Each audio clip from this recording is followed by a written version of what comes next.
friend of mine recently said that I have the face of a guru, but I don't have the voice of a guru.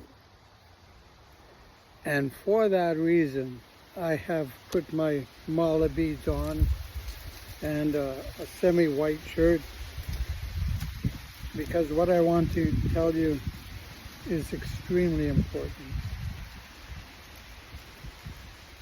A lady asked for a technique to help her with the grieving process. She lost her father. I send along with this video to that person all my best wishes, my condolences to her and to her family. And I'm going to offer a suggestion, a technique, if you will, that will help. And not just for that person, but for anybody, irregardless of circumstance. Please remember one very basic point. I'm not offering today theory, talking about the benefits. I'm not telling you about misconceptions, philosophy, none of it. Keeping it short.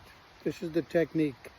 However, we all need to understand one very important point about meditation practice. That is this. Everybody has a tendency, the mind has a tendency to want to get away from what we consider unpleasant, painful, and we want to hold on to that which we find pleasurable. And in the time that we decide to meditate, whatever it may be, the basic practice is one of being the uninvolved observer of all that is, whether it's painful or pleasurable.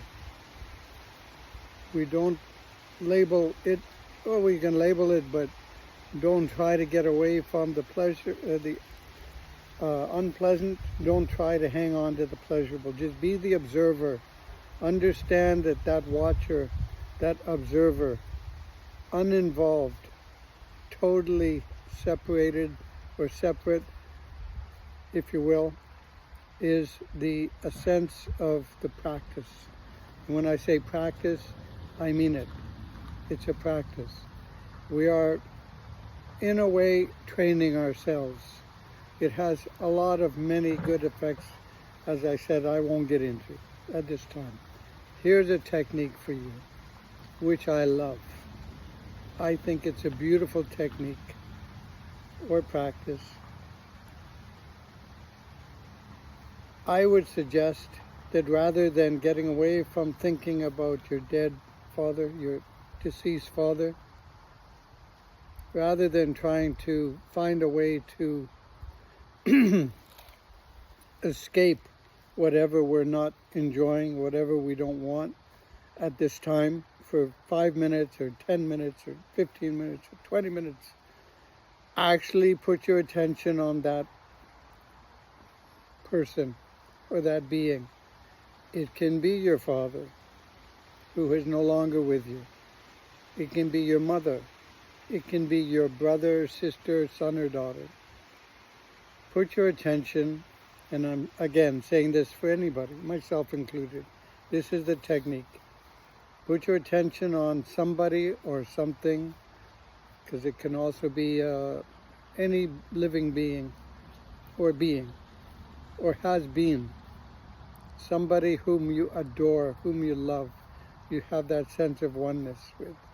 And it can be even a pet Labrador, golden Labrador retriever, I won't say. But for a few moments, put your attention on that object of your attachment, object of your love and affection.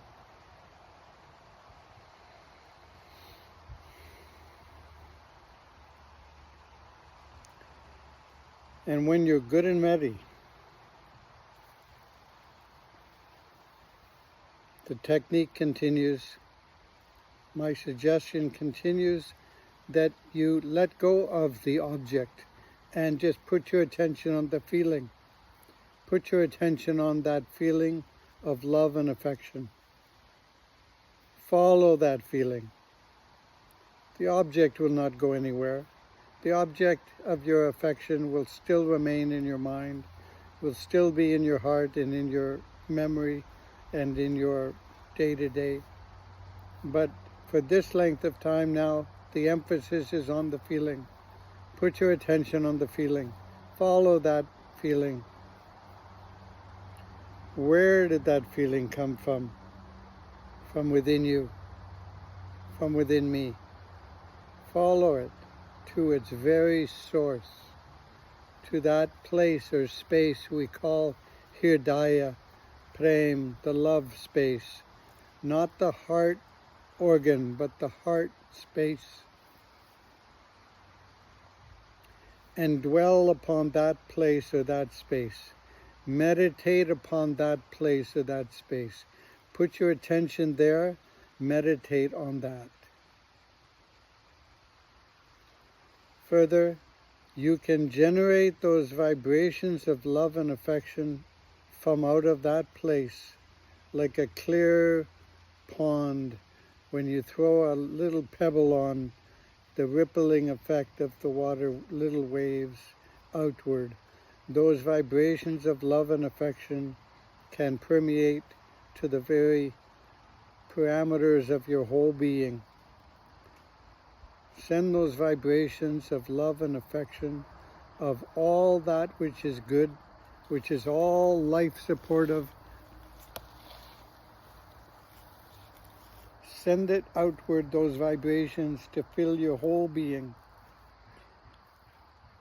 You can bring them back also to the center, dwell upon that, and you can obviously send them to that object of your affection, object of your attachment. But understand one very important point. The feeling was always there.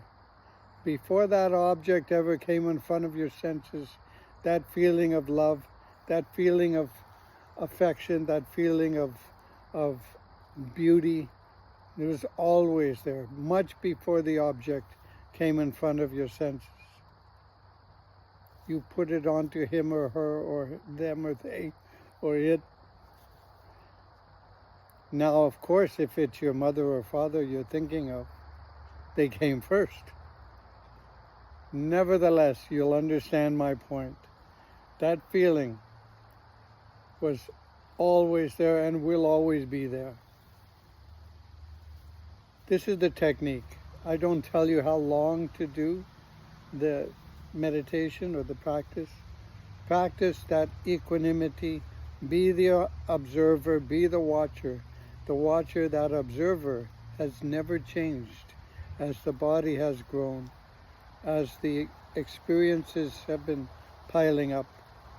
The gain, the loss, the gains and the losses, that object, that observer has never changed. This is a technique called metta, if you will, hridaya, if you like.